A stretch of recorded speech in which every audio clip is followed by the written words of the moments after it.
जय मानदाता, जय कोरी समाज, जय वेलनाथ बापू। आज ऊंटडी गामे લીંબડી તાલુકાના ऊंटडी ગામે જે કોરી ઠાકોર સમાજનું સંમેલન થયું તે માત્ર ને માત્ર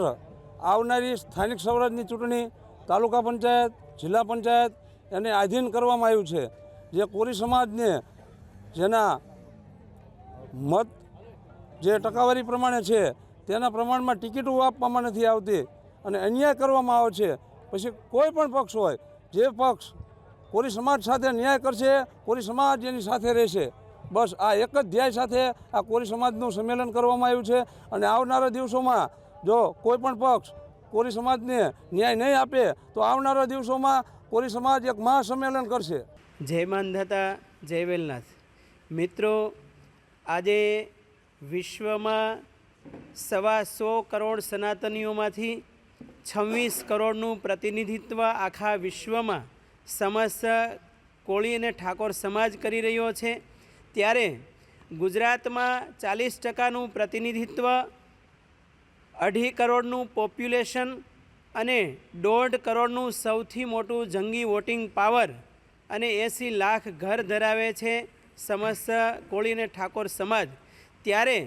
આજે લીંબડી વિધાનસભાના ઊંટડી ગામે જે વિસ્તારમાં લગભગ 1,37,000 જેટલું વોટિંગ પાવર સમસ્ત કોળી ઠાકોર સમાજનું છે, ત્યારે આ લીંબડી વિધાનસભામાં ઊંટડી ગામમાં સમસ્ત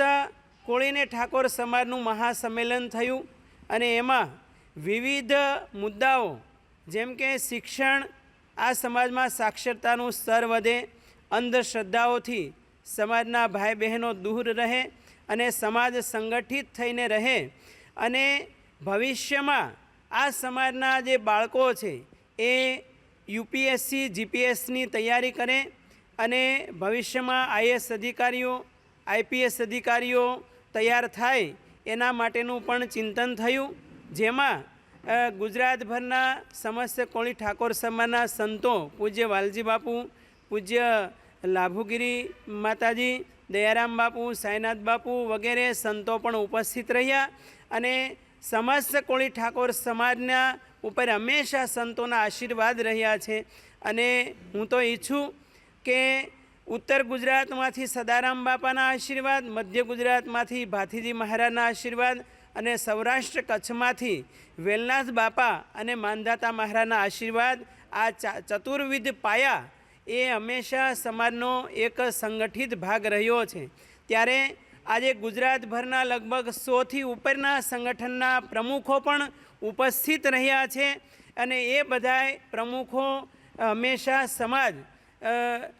કોર્પોરેટ જગતમાં પણ આગળ વધે, પોલિટિક્સ જગતમાં તો પાવરફુલ છે જ, પરંતુ વિશેષ ગુજરાતમાં મને લાગે છે ત્યાં સુધી 72 વિધાનસભાઓ પર સમસ્ત કોળી ઠાકોર સમાજનું પ્રભુત્વ રહ્યું છે। ત્યારે સમાજના જે થનગનતા યુવાનો છે અથવા તો જેને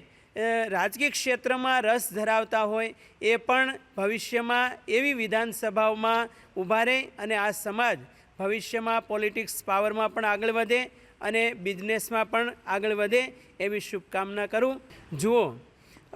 અત્યારે કોળી સમાજમાં સૌથી મોટો યુવા વર્ગ છે, શિક્ષિત છે, સમજદાર છે અને ત્યારે જે તે વિસ્તારમાં સ્થાનિક સ્વરાજની ચૂંટણીમાં જે તાલુકા ડેલિગેટ્સ હોય, જિલ્લા ડેલિગેટ્સ હોય કે સરપંચની ચૂંટણી હોય તો અમુક સીટોમાં સૌથી વધારે વોટિંગ પાવર હોવા છતાં પણ ત્યાં આપણે કોઈનો વિરોધ નથી, પરંતુ જ્યાં વોટિંગ કોળી અને ઠાકોર સમાજનું વધારે છે ત્યાં એવા ચહેરાઓએ હું તો કહું હંમેશા ઊભું રહેવું જોઈએ અને ભવિષ્યમાં જે યુવાનો પોલિટિક્સ ક્ષેત્રે આગળ વધવા માગતા હોય એને મારા સંતોના આશીર્વાદ છે કે એ વિસ્તારમાંથી આપ સરપંચ બનો, તાલુકા જિલ્લા ડેલિગેટ્સમાં આપ વિજયી બનો એવી શુભકામના કરું।